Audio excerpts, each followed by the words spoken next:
Hello, Taurus. Welcome to Unicorn Princess Tarot. So, pag-usapan natin yung effect ng solar eclipse sa'yo. This is happening in Libra, October 3, 2024. Pero check mo na lang, ay, eto pala, solar eclipse and full moon. Ayan, kasama yung full moon. Ngayong October 2024. Ano yung maaaring maging effect nito sa'yo, Taurus? Okay? So, yung solar eclipse kasi, happening on October 3 sa Philippines. Pero, check mo sa chart mo, or kung nasaan kang place ng mundo kasi, yung iba, October 2, no? And then, yung full moon, October 17, pero sa iba, October 16. Yan, depende kung nasaan kang part ng mundo. Okay, anyway, this is for Taurus. Please do check your rising sign, sun sign, moon sign. Ayan, kasi pwedeng yun yung magbigay din ng message sa'yo eh. Okay, let's start. Taurus, October 3, 2024. Solar eclipse in Libra. Well, actually, this is happening in your sixth house. So, itong itong solar eclipse na ito, pwede siya magbigay ng changes, transformation, or maybe even new beginning. Yeah, because this is actually new moon na pwede may kinalaman sa past. Which is pwede may kinalaman sa, uh, maybe yung iba past kasi it's having conjunction with the, South Node. Ayan. At saka Lilith. So, might be, yung iba, eto pwedeng i-encourage ka ng eclipse na ito kung ano yung mga bagay na ginagawa mo dati, diet mo dati. Okay? Kasi pwede may kinalaman din ito sa iyong health. May kinalaman sa iyong katawan, physical na katawan. Okay? Or career. Yung iba may kinalaman sa career na ano ba yung career na gusto mong balikan noong nakaraan, business or career na gusto mong uh, gawin or uh, nandun yung, kasi nagkakaroon lang tayo ng problem with regards sa Mars, dahil ito ay forming a square. So, yung iba, pwedeng nandun yung pag-iisip mo regarding this past, pero pwedeng hindi mo agad matake ng actions or hindi mo agad magawa ng action. Yung iba naman, well, uh, some of you malaki ang effect ng friends kung bakit mapupush ka. Okay, pwedeng sila yung magbigay sa iyo ng mag-take ng actions, makipag-communicate sa maaaring may sabihin sila regarding sa iyong career, or mag-advise, magsabi sila ng new beginning or new career, or yung iba new kasi nga new beginning para sa iba, pero yung iba pwedeng new beginning na may kinalaman sa past. So ganoon depende sa iyo kung ano ang maaaring maging effect nito sa iyo, pero ito yung depende sa situation mo. Pero ito yung maaaring maging effect sa'yo nito. And pwedeng malaki nga yung tulong ng friends mo, groups mo, or maybe katrabaho mo ng mga nakaraan. Okay, so sila yung pwedeng mag-advise sa'yo, magsabi sa'yo, or, magandang magandang balikan mo tong business or itong career na ito kasi ito magbibigay sa iyo ng mas magandang kita. Pwede nga. So, some of you pwede, or maybe may kinalaman sa katulad ng trabaho mo nung nakaraan. Okay, for example, ikaw ay marunong magtahe. So, pwedeng same career, pero medyo na iba lang ng konti. So may ganon, may konting changes para sa iba. Pero nandun yung energy na, especially yung Lilith is currently uh, in your sixth house. So Lilith, this is the black moon, no? Ito ay may kinalaman ito ay may rebellious energy dito. So ibig sabihin, pwedeng there's something in you na parang yung current situation mo, yung kasalukuyang sitwasyon mo, hindi mo feel, hindi mo gusto, na kailangan mong gumawa ng pagbabago. Okay, kung ito may kinalaman sa iyong health, may kinalaman sa iyong physical na katawan, pwedeng para kang biglang nagkaroon ng salamin sa harapan mo na parang, teka lang, hindi to pwede, hindi ko to gusto. Hindi ko gusto yung nakikita ko. Kailangan kong gumawa ng pagbabago regarding sa aking health, regarding sa aking sarili. Paano ko magki-care sa sarili ko. Yung iba sa inyo, masyado ka na na-focus sa trabaho, ano? And then, dun, marirealize mo na lang, biglang may makikita mo sa harapan mo, teka lang, bakit lagi na ako nasa trabaho, napapabayaan ko na yung aking sarili. Okay? Napapabayaan ko na yung aking health. Okay? Yung iba ganun. And also because the Mercury is here.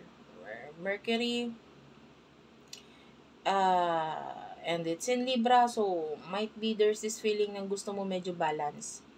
No? Maybe balance ang aking lifestyle, balance ang aking work. Okay, gusto ko meron pa rin naman akong social life. Gusto ko meron pa rin naman akong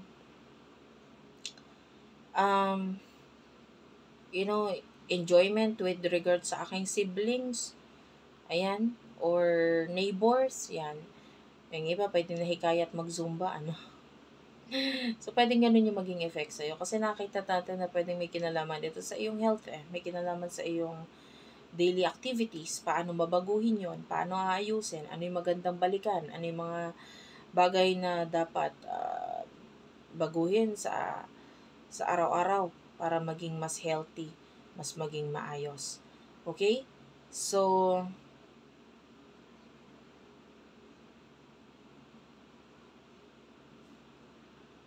punta naman tayo dun sa full moon. Well, full moon, October 13. Ay, sorry. Medyo ulyanin ako sa number Balikan ko yung aking chart. Ay, yung aking calendar dito. October 17, yung iba October 16. Wait lang guys. Inom lang ako.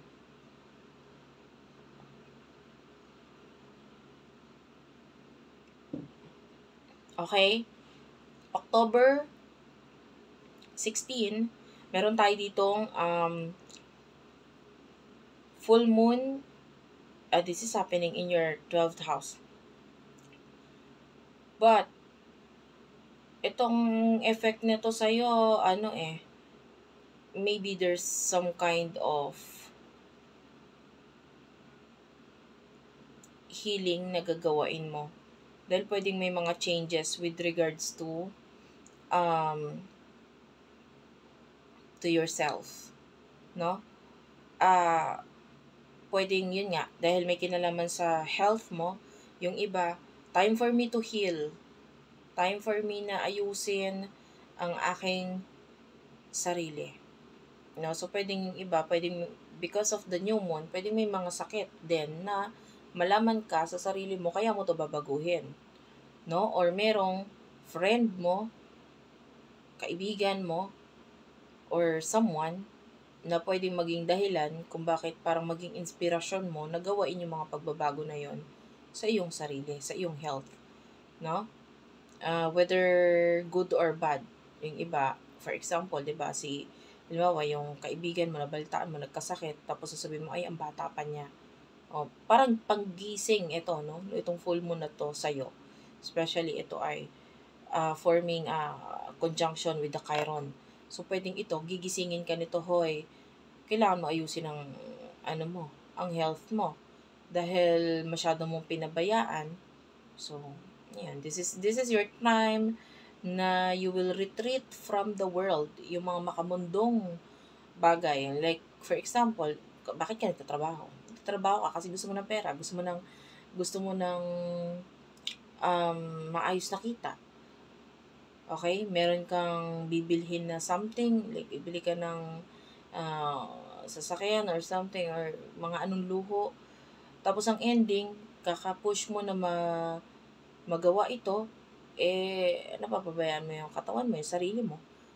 Ayan. So, pwedeng itong full moon na ito, maging pag-alis siya dun sa mindset, sa thinking na may kinalaman sa mga makamundong bagay. Okay? Because this is your house wherein it's very spiritual. So pwedeng doon. And especially etong ang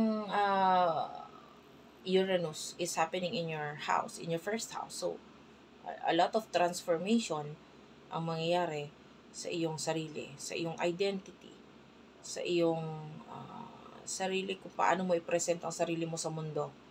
So gusto mo mabago yung yung itsura mo mismo. So pwedeng ganun. And yeah, yung iba naman kahit hindi sa katawan, but rather yung might be yung dating mga damit mo, yung choice of clothing mo, pwedeng mabago din yan during this time. Okay? And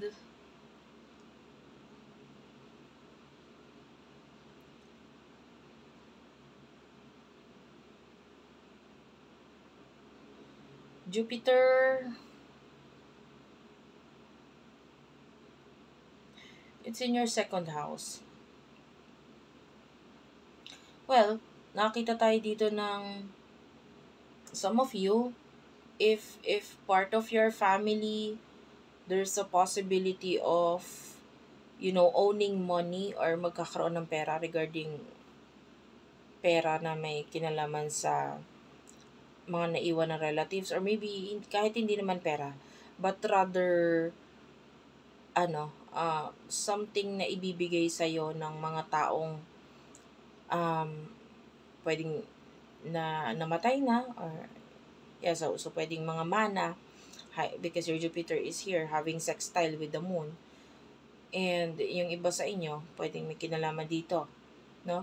Na parang pwedeng ikaw ay high chance na makareceive ng mga inheritance, or yung iba naman, as simple as, alimbawa, teenager ka, no? Si ate mo, nag-asawa rin, may iwan sa yung kwarto, o marami, magbe-benefit ka dun sa pag-alis niya. So, something na maybe an ending of someone, or yeah, maybe relatives or someone close to you, na pwedeng mag-benefit ka doon sa ending na yon. Okay? Na part of you is also healing during this time. So, habang nag-heal ka, there's a lot of, easy kind of mga bagay na makakatulong para mas mabilis ka mag-heal sa kung ano man yung i-heal mo. Okay? So, yan. It's also forming aspect with the Pluto, itong Uranus, and ito nakikita natin na talagang medyo mas agresibo ka ngayon na gumawa ng changes talaga sa sarili mo. No? Ayan, pati si Mars nagkakaroon ng sextile with the Uranus. So, ito na, a-action na ako, gagawin ko na to, it's now or never. Okay? So, thank you for watching, guys. I love you all, and bye-bye.